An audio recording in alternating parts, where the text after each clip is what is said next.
Good morning সকলোকে। আজি ভিডিঅ'টো আৰম্ভ কৰিছোঁ। এতিয়া ৰাতিপুৱা 10টামান বাজিছে, সোমবাৰ। মন্দিৰৰ কাৰণে ওলাইছোঁ, মন্দিৰ যাম। এয়া ৰেডি হৈ আছে মন্দিৰৰ বস্তুখিনি।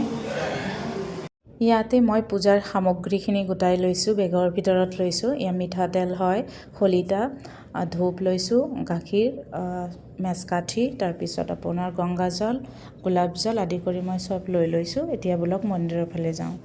মন্দিৰৰ গৈ পাওঁতে মোৰ ৰুমৰ পৰা 5 মিনিটৰ দূৰত্ব হয় বাৰু। ধুনীয়া মানে আমাৰ কলনীৰ ভিতৰেদি ধুনীয়া ৰাস্তা আছে, সেইফালেদি যাওঁ। তো ভাল লাগে। মই প্ৰায় সোমবাৰ মই মিছ নকৰোঁ। সোমবাৰ মই যামেই মন্দিৰত। তাৰ উপৰিও মই মঙ্গলবাৰ, শনিবাৰ এনেকৈ যাবলৈ ট্ৰাই কৰোঁ। ইয়াতে আগফালে আমাৰ এইবোৰৰ লগাইছে, মেৰিগ'ল্ড লগাইছে। বেছিদিন আৰু নিটিকিব নেকি, ফুলবিলাক অলপমান বেয়া হৈ আছে। আমি মন্দিৰ আহি পালোৱে। তো শনিবাৰ মই যাবলৈ ট্ৰাই কৰোঁ, কাৰণ মোক ভাল লাগে সোমবাৰ, মঙ্গলবাৰ আৰু শনিবাৰবিলাক চাকি বন্তি জ্বলাই দিবলৈ। কাৰণ এইটো হনুমান মন্দিৰ হয় যিহেতু, আৰু ভোলেনাথৰ হয়।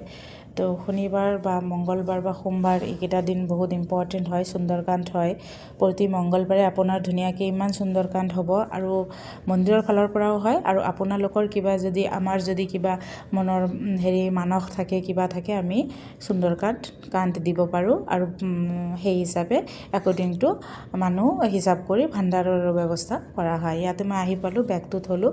এতিয়া এইফালে পানীৰ ব্যৱস্থা, হাত ভৰি ধুই ঘণ্টি বজাই মই আগফালে এজনী ভাবি পূজা কৰি আছিলে অলৰেডি। তো মই পূজাখন আগবঢ়াই তাতে পূজা কৰি মেলি এতিয়া মই হনুমান মন্দিৰৰ ফালে মানে গৈ আছোঁ। আহি পাওঁতে সন্মুখতে শিৱ মন্দিৰটো পায়, তাৰপিছত হনুমান মন্দিৰ। এয়া চাওক, হনুমান মন্দিৰটো বহুত বেছি ধুনীয়া হয়। ইয়াতে পুৰোহিতে পূজা কৰিছে। এতিয়া ভোগৰ টাইমেই হ'ল প্ৰায়। ল'ৰাক লৈ আহিছোঁ, ল'ৰা ধুনীয়াকৈ খেলি আছে। তো আজি এই পাৰ্পল কালাৰৰ ড্ৰেছটো দুদিনমান হ'ল চাগে। মন্দিৰত ভিডিঅ' বনাব নোৱাৰিলোঁ, কাৰণ মন্দিৰত ভোগৰ টাইম হৈ গৈছিলে। আৰু মোৰো জল্দি আহিব লগা হ'ল, কাৰণ দুপৰীয়াৰ ভাতখন বনাব আছে। মই ফাষ্টিং থাকিম, আৰু হাজবেণ্ড বাচ্চা দুটা খাব। তো তাৰ কাৰণেতো লাঞ্চ ৰেডি কৰিব লাগিব। তো আগলৈকে কি কৰি আছোঁ আপোনালোকক দেখাওঁ। এয়া চাওক, লাঞ্চটো মই ৰেডি কৰিলোঁ। বেছি দৌৰাদৌৰিকৈ কৰিলোঁ বাৰু। বেছি চব্জি নাই, মিক্স ভেজিটেবল বনাইছোঁ আৰু আলুৰ অকণমান চব্জি বনাইছোঁ বড়ি দি পেলাই।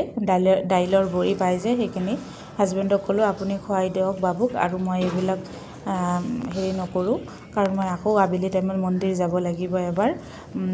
সেইখিনি টাইমত মই যাওঁ, আবেলি টাইমত চাকি জ্বলাবলৈ যাব লাগিব। সেইকাৰণে আৰু এই ভাত খালি বনাই দিছোঁ, আৰু এখেতক কৈছোঁ আপুনি খুৱাই দিয়ক। বাহিৰত পানী মাৰি দিলোঁ, ইমান ধূলি হৈ আছে। কাৰণ মেঘালয়ত থাকোঁ যদিও বৰষুণ নায়েই বুলি ক'ব পাৰি। এইখিনি মানতে, এইকেইদিনমানতে মানে আপোনাৰ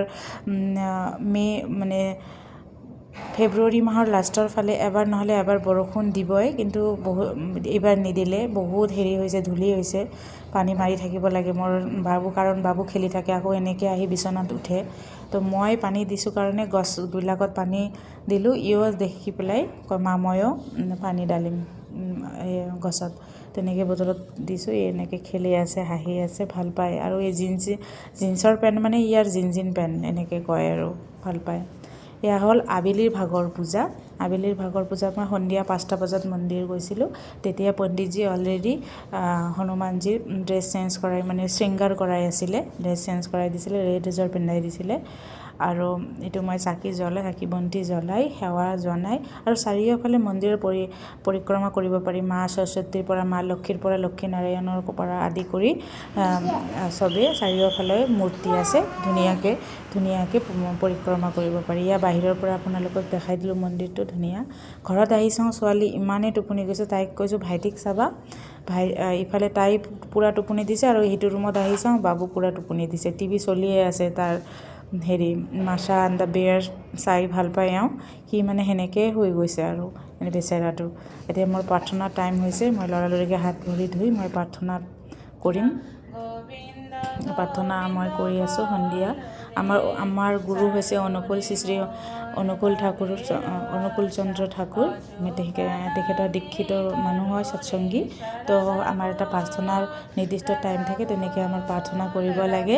আৰু ৰাতিপুৱাৰো প্ৰাৰ্থনাৰ এটা টাইম থাকে নিৰ্দিষ্ট, আৰু সন্ধিয়াৰো এটা প্ৰাৰ্থনা টাইম থাকে। এয়া প্ৰাৰ্থনা কৰোঁতে কৰোঁতে বাবু উঠি গ'ল। এতিয়া মই লঘোণে থাকিলে, মানে ফাষ্টিং থাকিলে মই ৰাতি বইল খাওঁ। তো মই এতিয়া জহা চাউলৰ অকণমান ভাত বহাই দিছোঁ, হৈয়ে যাব। মানে আলু এটা দিছোঁ সৰু, আৰু ভাত অকণমান বনাইছোঁ জহা চাউলৰ, ঘি দি খাম মই। তো এইখিনিতে আজিৰ ভিডিঅ'। তো মোক কেনেকুৱা লাগিছে মোৰ ভিডিঅ' মোক জনাব।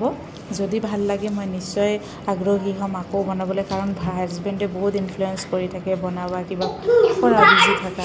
তো তেনেকৈ আপোনালোকে জনাব কমেণ্টত। Thank U.